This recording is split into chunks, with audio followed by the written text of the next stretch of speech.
Good afternoon, everyone. Thanks for joining us for our Morocco pre-trip webinar. We're going to get started in just a moment, so bear with me for a second while I get up our information here on the screen, and we will get started in just a second. Okay, here we go.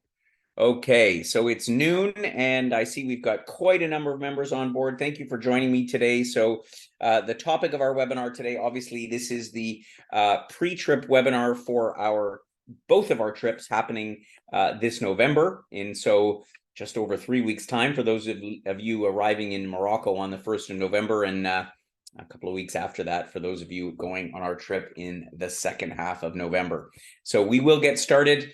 I'm sure you are all getting excited. I see Ingrid, thank you for getting excited. I'm not going to do introductions and all that stuff on this webinar, and I'm just seeing a few people still joining us as my clicker showing the number of members that we have is rising, and we will get started to give you a few little tidbits of information. By now, you will have gotten our pre-trip information document that covers most of what I'm going to talk about today. So the purpose of this webinar is really to make sure you have any questions answered, or as many questions as I can possibly answer, hopefully all of them. But if there are any questions that pop up that for some reason I'm not able to answer, then we'll come back to you. So hello, all of you. I see everybody's great.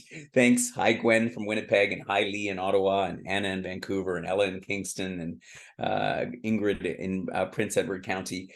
Hello to everyone. I wish I could see you, all of your faces, but anyway, that's not how the webinar works. So we're going to get started just in the interest of time, and to cover off everything that we need to know. First of all, I'm going to introduce your host, Mara, who is not able to join us today just because she's dealing with some issues. She's currently with a group here in Croatia. I'm actually in Croatia as well at the moment.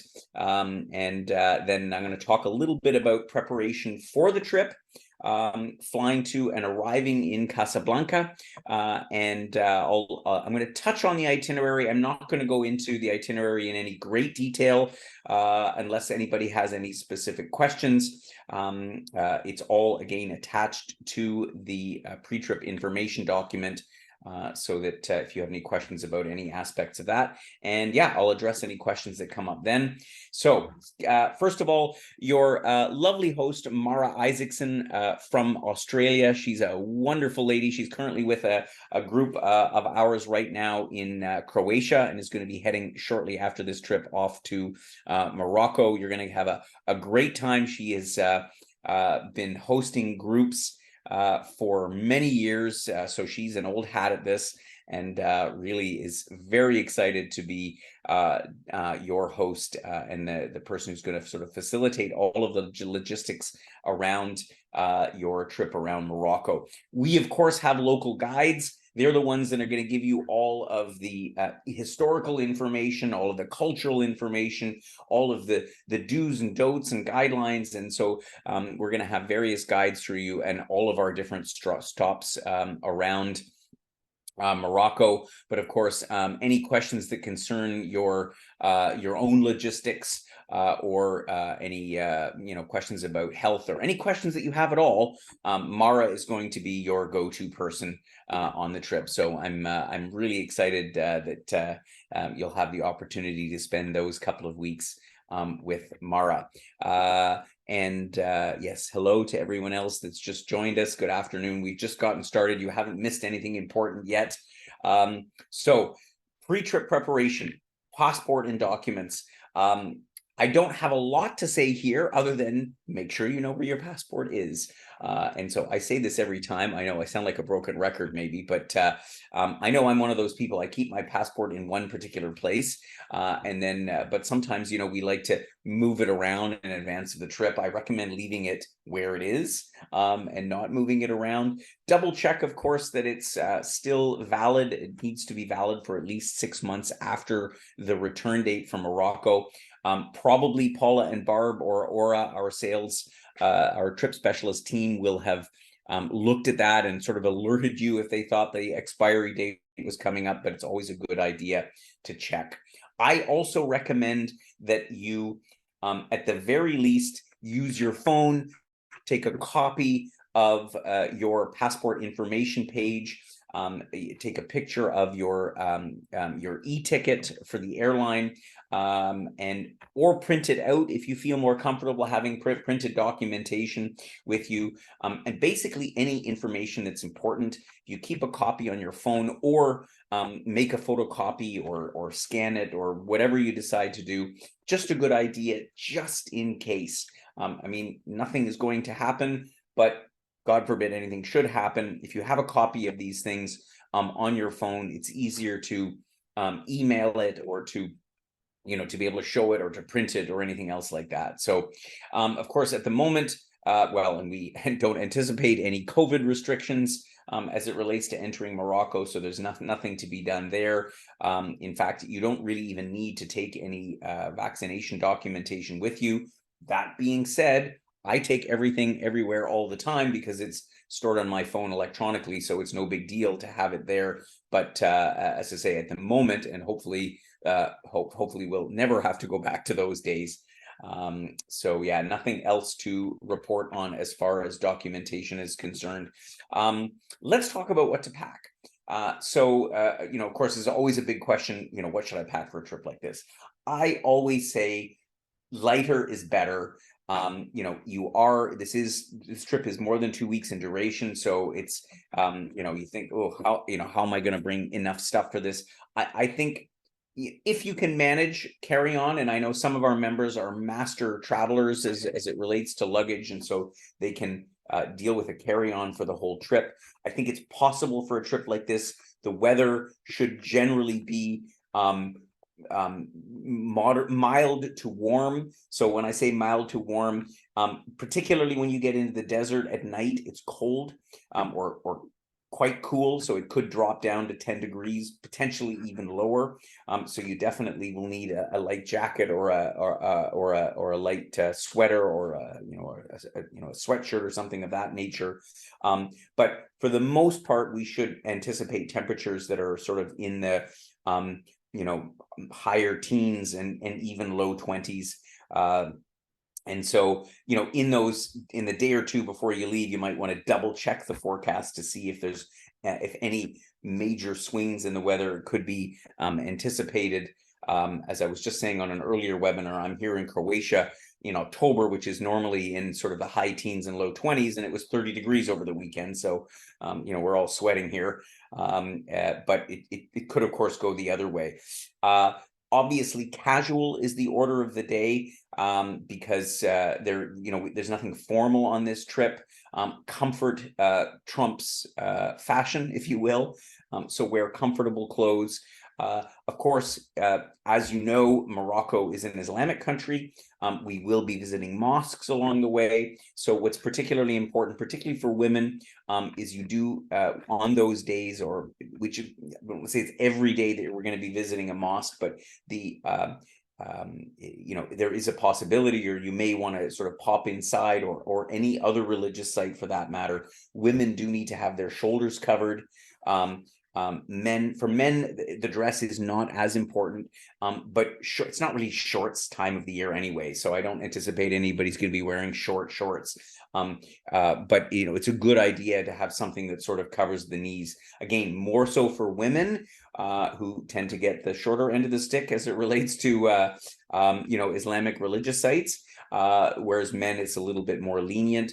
I always say that the best rule of thumb is to dress conservatively.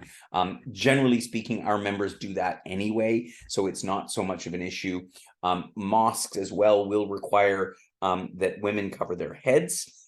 However, usually you can get a headscarf at the entrance to any mosque, but most people don't necessarily want to put on a headscarf that might have been put on by 100 other people. So if you pack one and have it in your handbag, it doesn't weigh anything, then at least you should be covered for any of the eventualities for visiting any of the mosques. So that's that's kind of important there. Good footwear, always important. I mean, these ancient cities, like Fez, like Chefchaouen, like any of them, Marrakesh and so on, often have cobblestone streets that are uneven. So something that is good walking shoes that are supportive are really, really important. Again, leave anything fancy behind. Go for comfort. Go for practicality. That's what's most important. I would say as well, sun protection is important. We are going to be in the desert. We're going to be in a lot of areas where it's like you see in the picture here in these, in these villages with these adobe houses, we'll be in direct sunlight with a lot of without a lot of shade. And so it's a good idea to make sure you have a good sun hat, sunglasses, wear sunscreen. That's the order of the day. As I say, temperature wise, a bit of layering is always good. It's good on any trip. But again, here you could have temperatures that it could get quite warm during the day. So it wouldn't surprise me if, in the desert in the day that it got into the, lower mid-20s. So almost hot. But in the evening, the temperature drops the other way and can get quite chilly. Also, on the day when we're in the Togger Gorges, we're higher up in the mountains a little bit. Weather could be cool. So, having a light jacket, something like that, is most appropriate. So if you can squeeze all that into a carry-on, all the better for you, because then there's less risk that anything could go wrong in case your luggage should get delayed. Couple other things to remember, of course, as I always say, do bring adapter plugs. In Morocco, they're using EU style plugs like you see here with the two round pins and 220 volts. Most devices that you have are going to work on 220 voltage. Certainly any of your mobile phone chargers or camera adapters, any electronics that were done in at least the last 10 years will be covered. The exception is, and we've had this feedback from some of our members, for any of our women members that are carrying hair dryers, portable hair dryers or straighteners, those ones you need to check to make sure that they are dual voltage, because sometimes they aren't. Sometimes they're only North American voltage 110.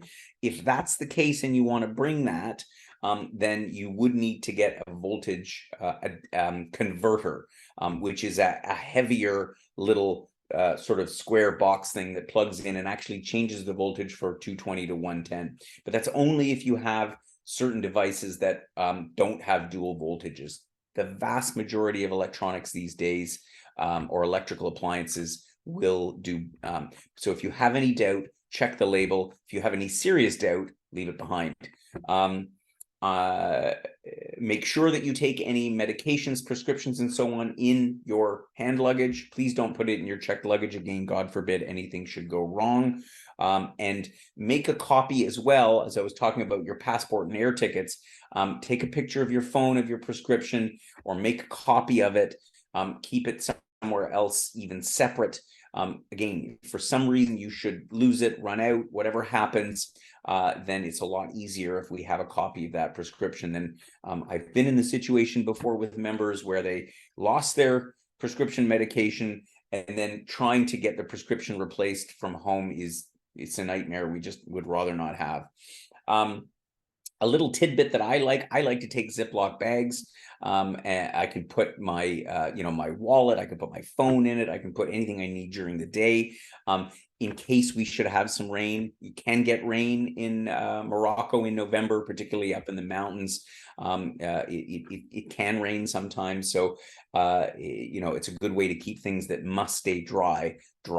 So that's something I always, take 4 or 5 Ziploc bags with you, maybe a couple of different sizes. You'll find them super, super handy. I also use Ziploc bags as like packing cubes, so you can stuff a bunch of, socks or underwear or stuff in them, and it just sort of keeps things organized. That's just a travel tip that I like to use. If you are someone, and I'm not sure off the bat if anyone is requires or is bringing a CPAP machine, if you have a device like that needs to be close to your bed, because we're staying in a lot of riads, a lot of these more ancient buildings, you might not necessarily have a plug immediately next to the bed. So if there's something that you need to be plugged in adjacent to where you sleep, bringing a short extension cord, not 30 meters, I'm talking about 3, then might be handy so that you can plug stuff in. Keep in mind, though, of course, our extension cords at home use North American style plugs, so you got to keep that in mind with regards to the adapters. But as long as you have one on the end that plugs into the wall,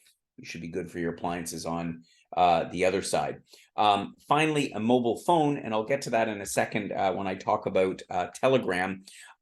We do recommend that you bring mobile phone with you on your trip. First of all, a lot of people use it as a camera because, let's face it, the cameras on modern mobile phones are fantastic, but also because we will use Telegram, and I'll explain that in a second, to send messages. And so even if you most members on this trip, because you're all together with Mara pretty much all the time, there are free days where you may wander off, so you don't necessarily need to buy a SIM card when you're there. Some people like to have one. Some people like to have the comfort of having internet available, but we will send messages, particularly if there are any updates to the program, using Messenger, so you can log on to the Wi-Fi at your hotel or Riyadh or any restaurants along the way. So I think it's a good idea to bring your mobile phone. Alternatively, a tablet would work as well, but the phone is the easiest, quite honestly. Let me just check the questions. Yeah, so to clarify again, it is a European style plug. It is the standard one in Europe with 2 pins. And yes, you can buy SIM cards at the airport. So let me get into that in just a second. First of all, I'll talk for a second about money. So we had a couple of members email us saying, oh, I can't get Moroccan dirham in Canada. Well, you can't. You're actually not supposed to export the currency out of the country. So the local currency is you can get it there. And so don't even bother trying at home. Morocco is more modern than you think, particularly in Casablanca, Fez, Tangier, Marrakesh. There are ATMs everywhere. So you can use your bank card from home. You can use a credit card from home to do a cash advance, or you can use the Wise card. Some people ask, oh, should I switch to US dollars? Honestly, I wouldn't bother. If you really want to take cash and convert cash, which you can do at a bank or a currency exchange, I always tend to prefer banks because they tend to give a better exchange rate if you must convert cash. But I have been saying this for the better part of 20 years. ATM card is the far more convenient way to get cash. Not to mention that in all of the cities and in most restaurants, you can use a credit card or a debit card, certainly a credit card, Visa, MasterCard, to pay for your transactions. Our recommendation, and again, we get nothing from this, I just happen to love the Wise card because this is a multi-currency prepaid debit card. You charge it up at home using Interac e-transfer. You can put money onto the card. You can keep it in Canadian dollars. You can switch it into various other currencies. So you can use it on other trips as well. You can monitor it all, as you can see on the app on your phone, and it gives you a much better exchange rate than credit cards in Canada. And there are exceptions because there are some special currency cards, but generally we get screwed in Canada on exchange rates by Canadian bank credit cards. That's why personally I only use Wise when I'm traveling because I rather keep the exchange difference in my pocket and not in the bank's pocket. There's other advantages to the Wise card as well, in terms of, you get complimentary cash withdrawals up to a certain amount every month. But as I say, most of all, it's just the convenience of being able to keep track of all your currency and have the best exchange rate. So this is something to consider. And again, the information is there in the pre-trip information document. The Morocco dirham at the moment is equivalent to about 14 cents. So if you're somebody like me that is always trying to do the math in their head on what the exchange rate is, download an app on your phone. Another good reason to have your phone, like xe.com, which is an exchange rate app, so you can easily type in the how many dirhams it is and figure it out what that is equivalent to in Canadian dollars. I mentioned before about Telegram. So Telegram is our communication tool that we use at Wheel and Anchor, very, very similar to WhatsApp. And Some people say, why don't you use WhatsApp? There's a very simple reason to that. First and foremost is that our members don't necessarily want to share their personal WhatsApp information with other people. And so therefore, by using Telegram, you can use it for the trip, delete it afterwards. You can keep all of your information completely private. So therefore, you never have to hear from anybody again.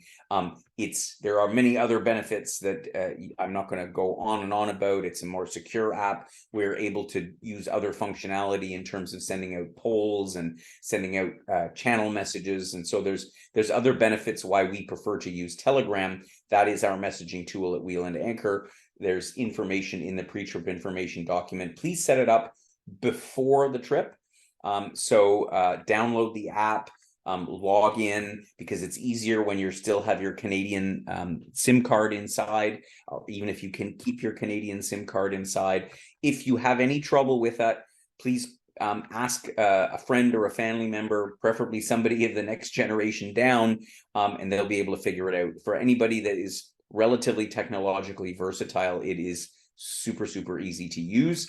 And so, yeah, it would be great if you did that. Is it imperative? No, it is just much, much, much more convenient. And so we are embracing this more and more on all of our trips.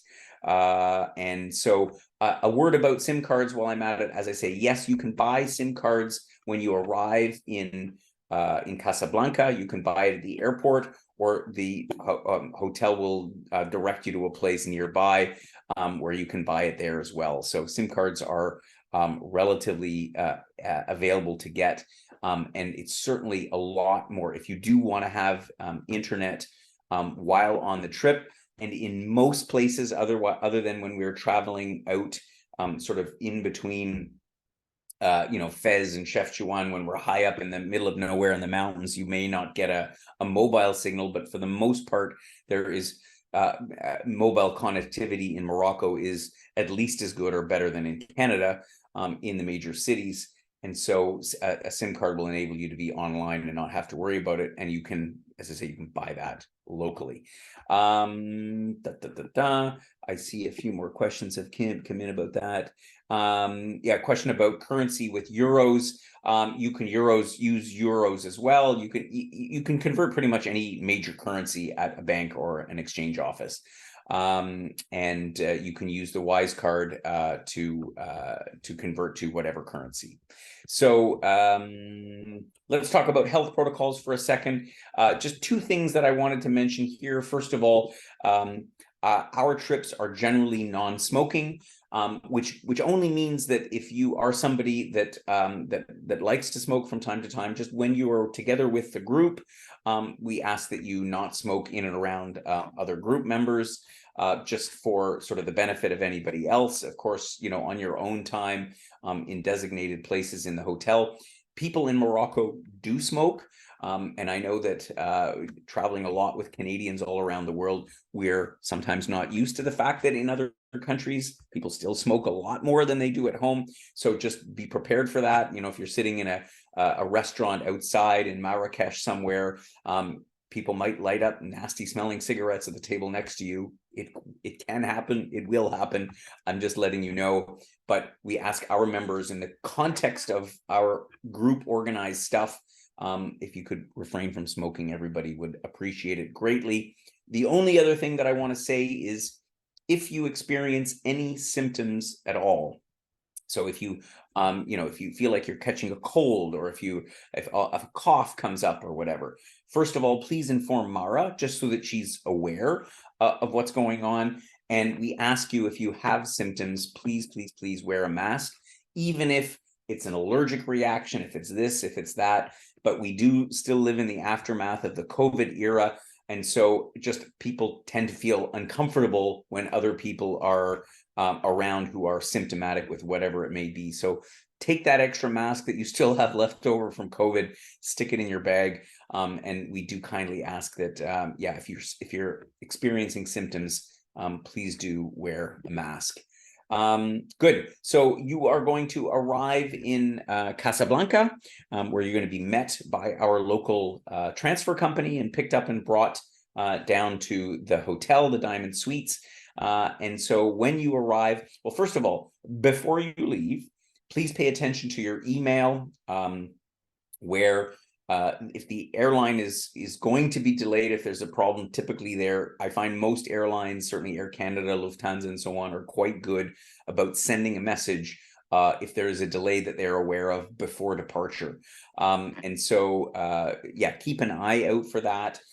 And when you're packing, please take note of the luggage allowance that you have on your ticket.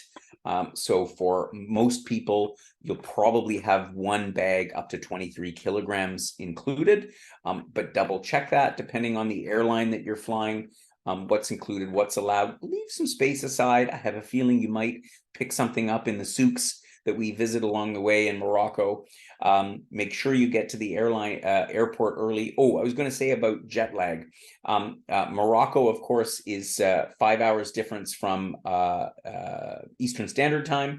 And so, and of course, more if you're coming from the West Coast. We have been suggesting, and people have been successfully using, an app called timeshifter.com. Once again, you'll find it in the pre-trip information document. And I know that I can report that our host Alfie, some of you know, used it, and he was just with us, our groups in Turkey and in Greece recently, and he flew back to Australia, and he said it really made a big difference in him being able to adjust to the time difference. So you might want to consider that. You'll get to the airport, you'll check in for your flight. If you are going to be delayed, and when I say delayed, if you're going to be delayed 10 minutes, half an hour, but you're still on the same flight you were booked for, no problem. Our transfer partners in Casablanca will be monitoring the flights for delays. But if you're, for example, if you are transiting via Frankfurt to Casablanca, or if you're coming through Montreal, and if you have a delay and you miss the connecting flight, so if you are not on the flight to Casablanca that you were scheduled to be on, that's when it's super important to send us an email to delays@wheelandanchor.ca. So this will send a message to a few of us, so that we can then take some action and alert the transfer company and say, hey, he or she's not on the flight, and we can then get in touch with you and make sure that we make arrangements to have you picked up if there is a delay.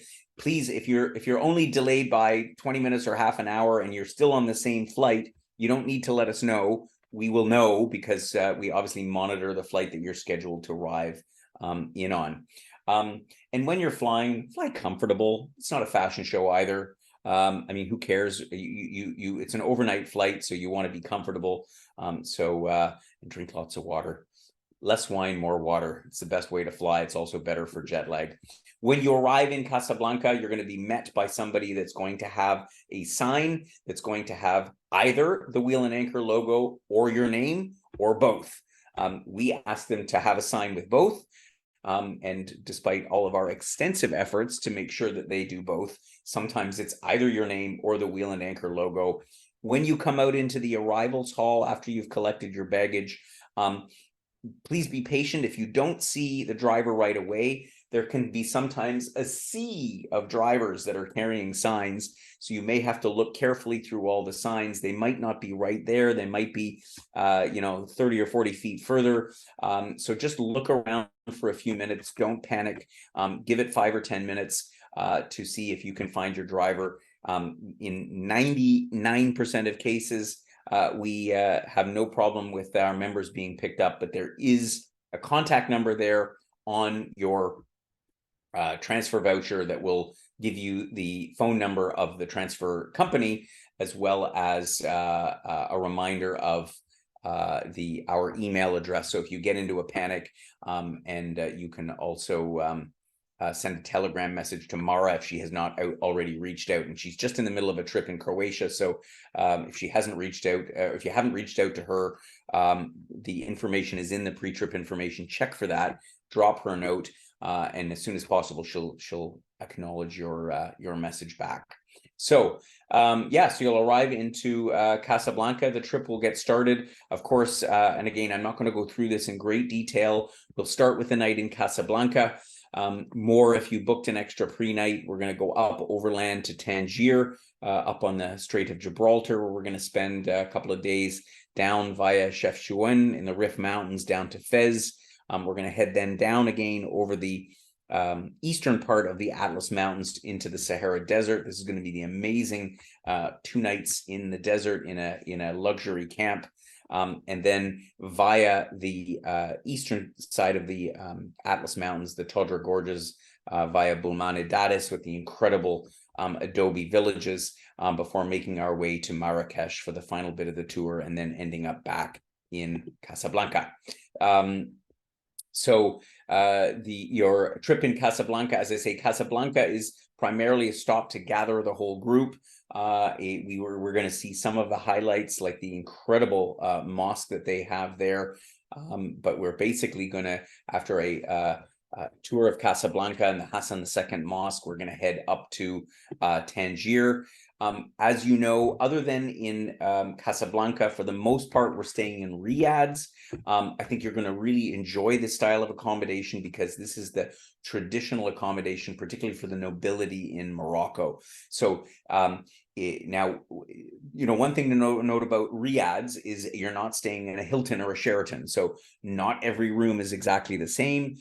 They do tend to differ. Some of them are a little smaller, a little larger. Some of them have, 3 windows. Some of them have 1 window. So every room is different. That's part of the charm of it. So we try to mix and match. The room allocation is assigned by the hotel sort of at will. But of course, if you have any issues at all, any concerns, then Mara will be there to sort of sort that out. But please indulge yourself in the accommodation, and enjoy whatever sort of style of room that you have. This is part of the experience of Morocco, and really getting a sense of the flavor and the taste of these wonderful these wonderful accommodations. So you'll of course head up to Tangier, where you'll spend a couple of days exploring all about this amazing city, the gateway to Europe. You'll stop in Chefchaouen, which is inside the Rif Mountains. Very colorful. You can see some of the shades of blue here, and this is where you have that juxtaposition between Andalusia and sort of Moroccan Arabic sort of influences. Down to Fez, which, as noted here, the Mecca of the West. It's an amazing town. So you'll have a whole free day here, as well as obviously our guided tour to explore the city. It's a good point for me to mention about sort of safety. I mean, Morocco is safer than you might think it is in the big cities. That being said, there's 2 things. Morocco does have quite a wealth gap between, the very wealthy and the very poor. And so it's good to be mindful. There are pickpockets in all of these towns. I mean, I wouldn't call it a super frequent occurrence, but be aware of your belongings. I always say, just don't take any valuables at all. Is it necessary, for example, to take a money belt? I personally think that's maybe overdoing it, but if you feel comfortable, then by all means, that's what to do. What you'll find in Morocco is that, Moroccans are traders, they're hawkers. So you'll find the markets that these hawkers in some of the markets can be on the aggressive side. And if you haven't visited a country like this before, it's not that different in Jamaica or in Mexico, where they'll, aggressively sort of approach you. It's just all about politely saying no. And again, the guide will remind you of this. When you're there, you don't say maybe later, you don't say, oh, well, you don't say anything other than a polite no thank you, no thank you, no thank you, and ultimately they will leave you alone. But it's just one of those things you just have to sort of live with, because that's sort of part of the reality in Morocco. But otherwise, we also don't recommend necessarily in the bigger towns and cities that women walk around alone at night. I mean, obviously we have a good number of people on the trip, so there's enough of you that women shouldn't have to feel the need to wander alone at night. I'm not suggesting that it is super dangerous. If it was that, we wouldn't be going. But it's just being practical and mindful, and in Fez, as in Marrakesh, as in any of the cities. That's what I would say about that. We'll have a couple of nights in the Sahara Desert at this luxurious tented camp. You're going to love it here. This is really an experience, particularly the night sky with all the stars is amazing. Again, as I mentioned at the outset, keep in mind it can be cool. It will be cool or cold in the desert at night. The beds have lovely big thick duvets on them. You'll be warm in bed at night. But to have something, a shawl or something to pull over you, at dinner hour after the sun goes down, always important. And yeah, the Sahara Desert is magnificent.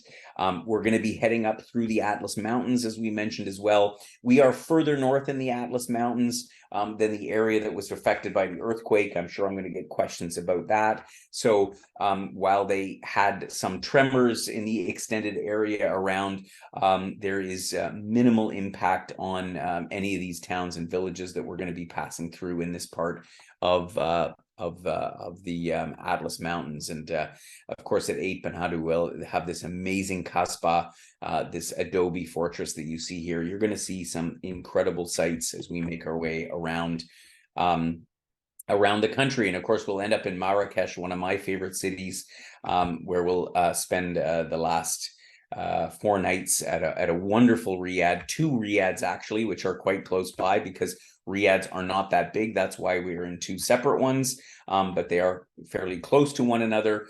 And so we'll take in all the sights of Marrakesh. Now, I will say this about Marrakesh. We all know about the earthquake that happened about a month ago. Life has largely returned to normal. Certainly in Marrakesh, up to the south, at the epicenter of where it happened. We're not going to that area. They certainly are still having their challenges up there. There are some sites in Marrakesh that were damaged by the earthquake. In particular, for example, the Koutoubia Mosque was almost destroyed, one of many mosques in Marrakesh.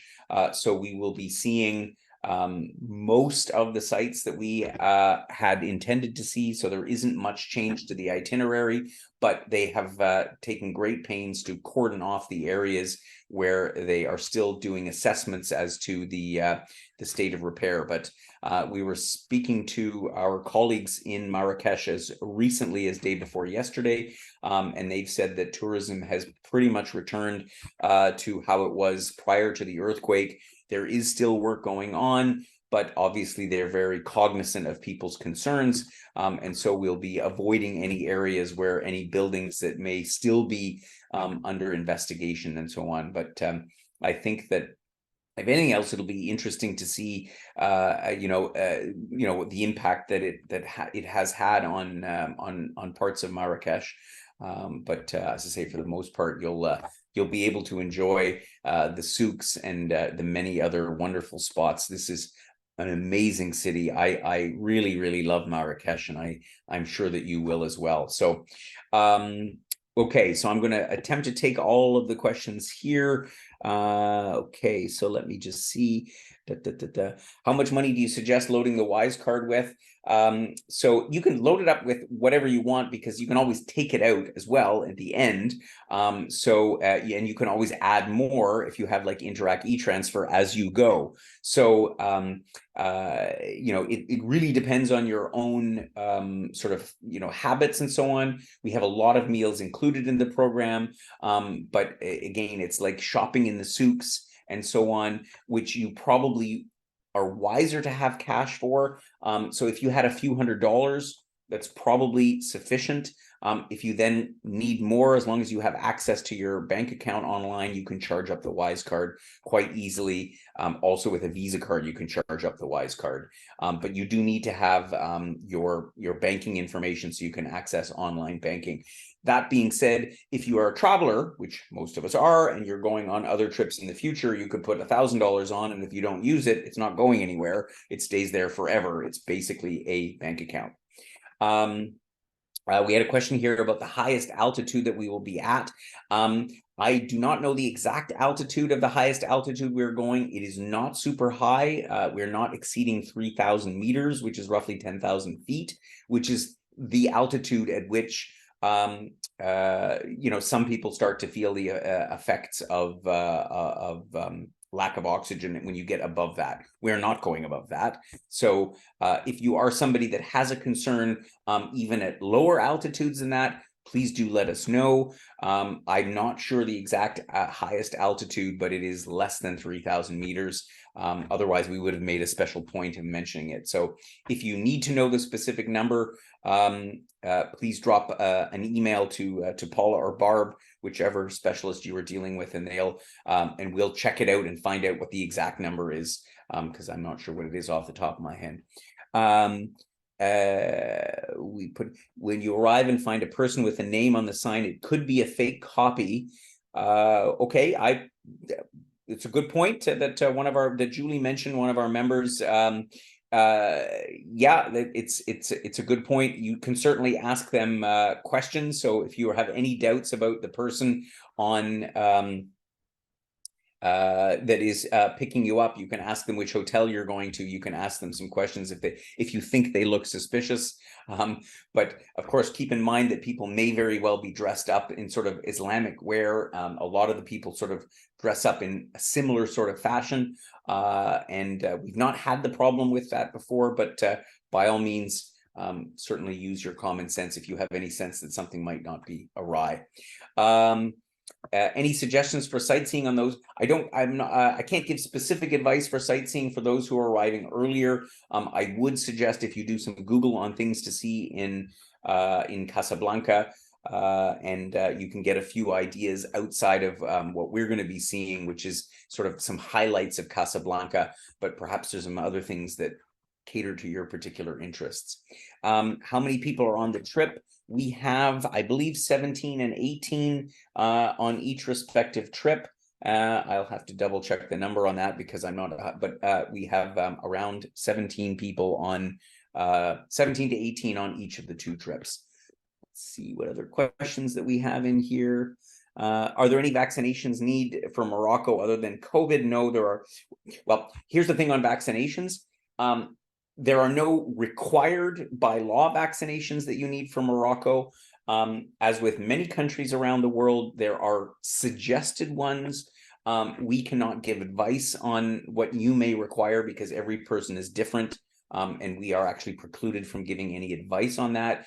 If you have any doubt or question, first of all, you can refer to the travel.gc.ca, the Government of Canada website, where they list a whole bunch of stuff, which is suggested, and otherwise talk to your physician or visit a travel medical clinic. Personally, I'm speaking only about myself. I don't take any vaccinations for going to Morocco other than those that I would normally have, like tetanus and so on. But if you have a specific concern, then, as I say, it's best to consult a physician on that. Then we have a question here. Will there be damage to villages and mountains where we'll be traveling? The areas that we're traveling to are mostly outside of the earthquake zone. So if anything, they will have experienced minor tremors. So the information that we have is that there's no noticeable damage, no change to any of the places that we're going, because we are traveling through the area to the northeast of Marrakesh, and the earthquake happened to the southwest of Marrakesh. So we're not, you probably won't notice anything. Are there any water safety issues? So generally speaking, the hotels, riads we're staying in, they consider the water safe to drink. As a general rule, I suggest that you drink bottled water, only because the water may very well be fine and clean and meet safety standards, but at the same time, water anywhere in the world tends to have different properties, chemical properties, and so on and so forth, and we don't always necessarily, particularly when you come from Canada, our water is super treated with fluoride and chlorine and all whatever chemicals we put in the water at home. The water is different, and so if you are somebody particularly that suffers from a sensitive stomach, then I do strongly recommend drinking bottled water. provided in all the hotels. But generally in the hotels that we're saying the water is safe, certainly for toothbrushing. So to answer the question, if you need tablets, if you plan to drink the drinking water from the tap, you may want to do that, but I would just stick to bottled water is the easier option.